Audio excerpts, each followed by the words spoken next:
Muito obrigada, senhora presidente, senhores senadores, senhoras senadoras, companheiros e companheiras.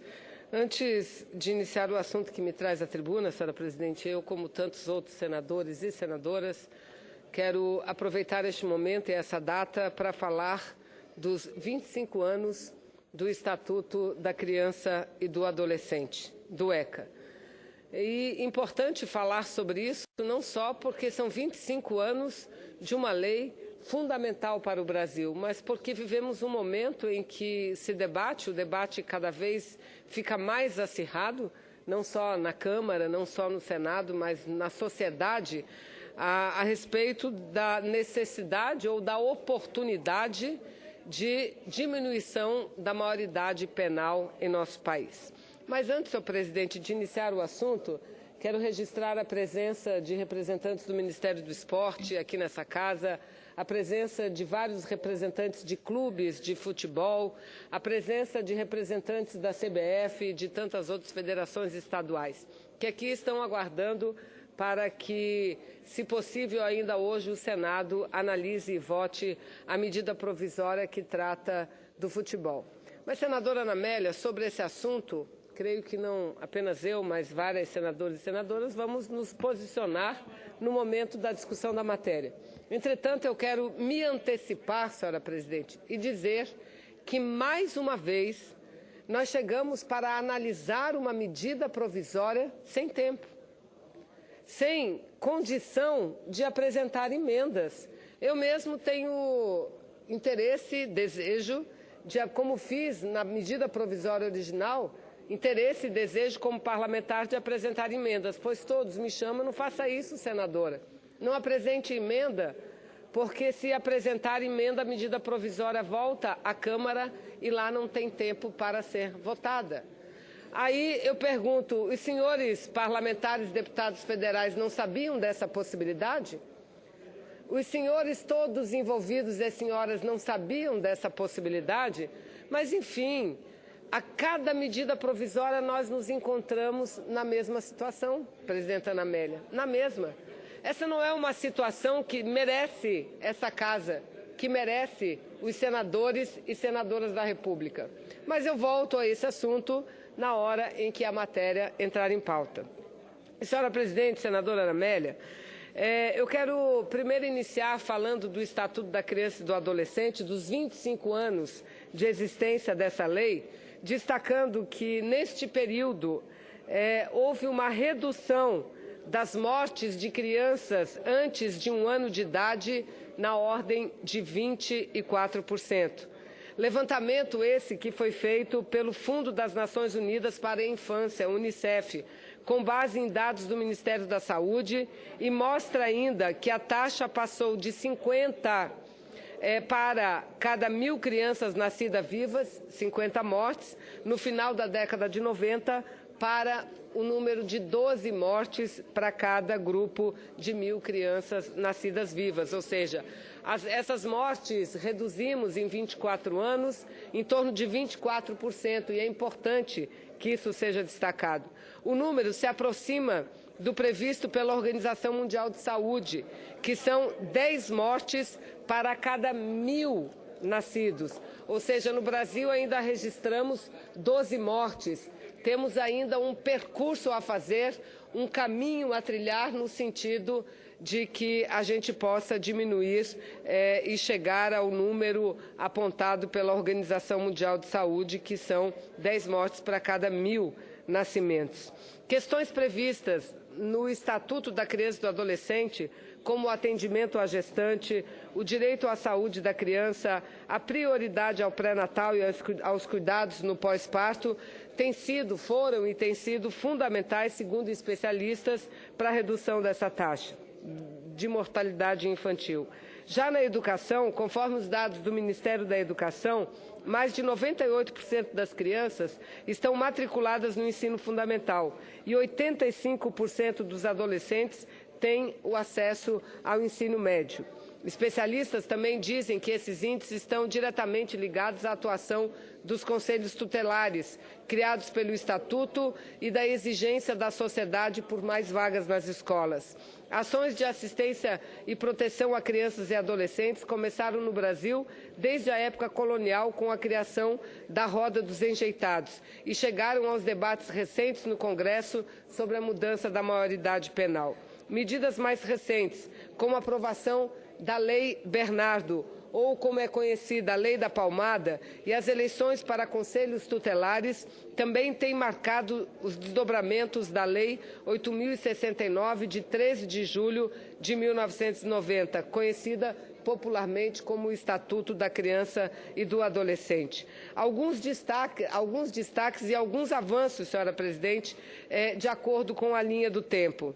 Entre os dias 1º e 2 desse mês, por exemplo, a Câmara dos Deputados rejeitou, mas em seguida aprovou, a emenda 171, a emenda constitucional, que reduz a maioridade penal de 18 para 16 anos no país.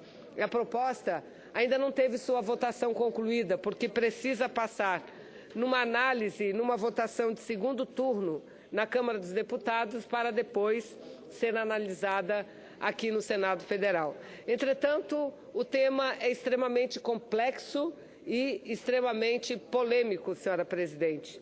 Polêmico porque muitos, como eu, entendem que se alguma mudança tem que ser feita, esta mudança tem que ser feita através do caminho de mudanças no próprio Estatuto da Criança e do Adolescente. E que não devemos, em hipótese nenhuma, mudar a Constituição brasileira para diminuir a maioridade penal no Brasil. E as razões são muitas, senhora presidente. Esse debate ele tem sido intenso na Casa, mas hoje, repito, estamos comemorando os 25 anos do Estatuto da Criança e do Adolescente. Então, é importante, é necessário, é imprescindível abordar essa matéria. E eu aqui, senhora presidente, tenho aqui um vasto conjunto de razões que nos levariam a votar contra a diminuição da maioridade penal no Brasil. O tempo não vai me permitir falar de todos esses itens, porém, eu vou destacar alguns que considero importantes. A legislação brasileira, senhora presidente, não é fato e nem é realidade que criança, que jovens, que adolescentes menores de 18 anos de idade podem cometer qualquer crime e por isso não serão punidos. Não é verdade isso. A legislação brasileira prevê que já a partir dos 12 anos de idade, qualquer adolescente pode ser responsabilizado pelo ato cometido contra a lei. Essa responsabilização deve ser executada por meio de medidas socioeducativas que estão previstas no próprio Estatuto da Criança e do Adolescente e tem como objetivo ajudar a criança, ajudar o adolescente a recomeçar e, principalmente, a prepará-lo para uma vida adulta de acordo com o socialmente estabelecido e, sobretudo, no patamar e no parâmetro de uma sociedade sem violência. Ou seja, a lei que prevê a punição existe, resta ser cumprida. Resta ser cumprido o Estatuto da Criança e do Adolescente, que prevê 6 medidas educativas: a advertência, a obrigação de reparar o dano, a prestação de serviços à comunidade, a liberdade assistida, a semiliberdade e a internação. Recomenda que a medida seja aplicada de acordo com a capacidade de cumpri-la, as circunstâncias do fato e a gravidade da infração. Ou seja, o juiz, a cada 6 meses, avalia se a criança, se o adolescente deve permanecer internado ou não, e que medidas continuam e que medidas devem ser aplicadas. Ou seja, diminuir a maioridade penal no Brasil serve apenas a um objetivo. Ou seja, o adolescente deixa de ter esse tipo de penalidade e passa a ter a penalidade que tem qualquer adulto. E qual é a penalidade que tem qualquer adulto? Vai preso.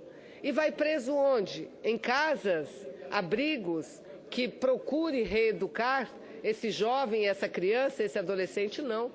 Vai ser preso nas penitenciárias, ao lado daqueles que têm 40 anos de idade, que têm 30 anos de idade, que foram presos por estupro, por tráfico de drogas. É ao lado desses que as nossas crianças e os nossos jovens estarão internados. Um outro mito. O percentual, de acordo com estudos e levantamentos feitos em nosso país, o percentual de reincidência dos jovens infratores é na ordem de 20%, enquanto que o percentual de reincidência dos infratores maiores de idade, aqueles que vão para a prisão, é na ordem de 70%. Na ordem de 70%. Ou seja, longe de diminuir o índice de criminalidade, o índice de penalidades cometido por jovens, a diminuição da forma como quer a Câmara dos Deputados da maior idade penal pode acarretar um índice de violência ainda maior, senhora presidente. E aí eu pegaria todos os anexos, porque quando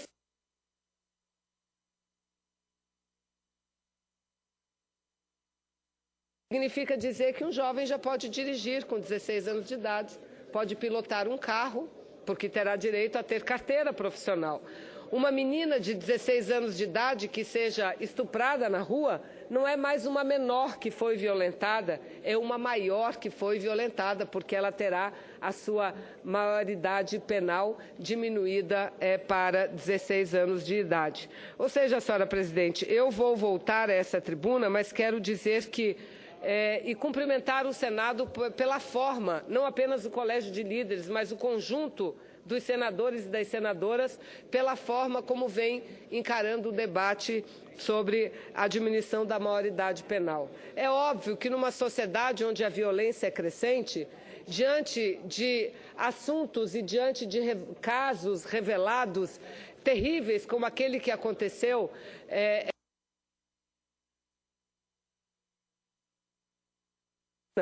onde meninas sofreram um estupro coletivo e dentro desse estupro coletivo estavam menores de idade praticando esse crime, juntamente com um maior de idade de 40 anos, não é? Então é óbvio que esses casos levam à revolta nacional. A população acha que o que falta é punir. Veja, então nós já dissemos, a punição existe, é prevista, o que não pode fazer é dar o mesmo tratamento. Aquele de 40 anos de idade ao que tem 14, ao que tem 16, porque hoje o debate é de 16 anos e amanhã vai ser de 14, vai ser de 12. Então eu acho que o Senado Federal tem debatido a questão da seguinte forma: primeiro, enfrentar o problema através do ECA. Segundo, não exatamente com essa saída, mas com outras. Por que não aumentar significativamente a penalidade daquele maior de idade que se utiliza de crianças? Por que não? Por que não?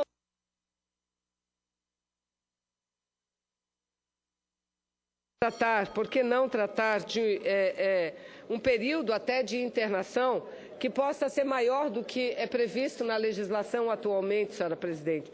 Então eu quero aqui registrar e passar a Vossa Excelência, senadora Ana Amélia, a íntegra do meu pronunciamento para que conste dos anais como se eu tivesse feito na sua integralidade, mas fazer aqui meu registro, dizer dos avanços importantes conquistados com o ECA e como é importante a gente manter como está, fazendo algumas mudanças, mas não essa que pretende grande parte dos deputados federais, que eu considero será um grande retrocesso no conjunto da legislação brasileira, sobretudo no Estatuto da Criança e do Adolescente, que completa, nesse dia 13, 25 anos de existência. Muito obrigada, senadora. Senadora Vanessa Gradiotin, a solicitação de voto.